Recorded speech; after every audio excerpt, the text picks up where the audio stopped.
l'histoire de la cagnotte pourrait bien se retourner contre lui. Ce vendredi, le chroniqueur d'extrême droite Jean Messia, qui avait lancé une cagnotte en soutien au policier qui a tué le jeune Naël à Nanterre, a appris qu'il pourrait lui-même finir en prison après ce geste. En effet, selon l'avocat de la famille du jeune homme, il a multiplié les infractions dans ce dossier. Cette fameuse cagnotte n'a pas fini de faire parler. Mis en place pour soutenir le policier qui a tué le jeune Naël à Nanterre le 27 juin dernier, avant d'être mis en examen pour homicide volontaire, cet appel aux dons avait récolté plus de 1,6 million d'euros, finalement versés à la femme du fonctionnaire. Une réussite pour son créateur, le chroniqueur d'extrême droite Jean Messia. Mais qui pourrait à son tour lui coûter la prison. En effet, la famille du jeune homme tué par le policier a porté plainte pour escroquerie en bande organisée, recel d'escroquerie en bande organisée, détournement de finalité d'un traitement de données à caractère personnel et recel de détournement de finalité d'un traitement de données à caractère personnel, tout en dénonçant notamment les mensonges du quinquagénaire proche d'Éric Zemmour.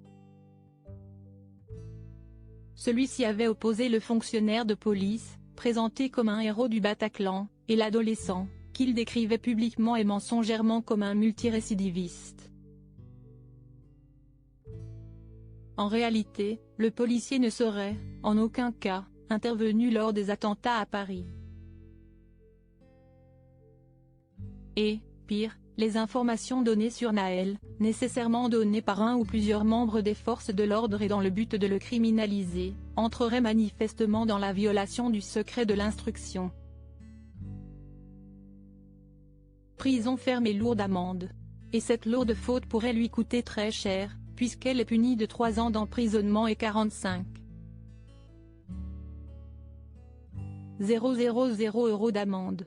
Surtout qu'il cumule d'autres infractions, puisque la cagnotte pourrait être interdite si elle venait à servir à autre chose que d'aider la famille du policier à vivre.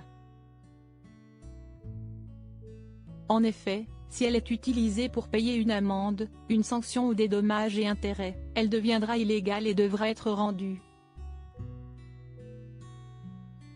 D'ailleurs, les avocats de la famille de Naël ont porté plainte également contre toute personne bénéficiant de la cagnotte, quand bien même elle serait de la famille du policier ayant tué Naël, expliquant que tous les bénéficiaires se rendraient dès lors coupables de recel d'escroquerie en bande organisée.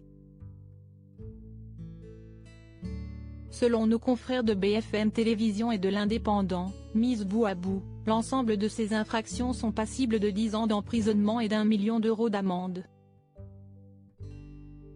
Une très grosse punition pour celui qui se satisfaisait de son succès.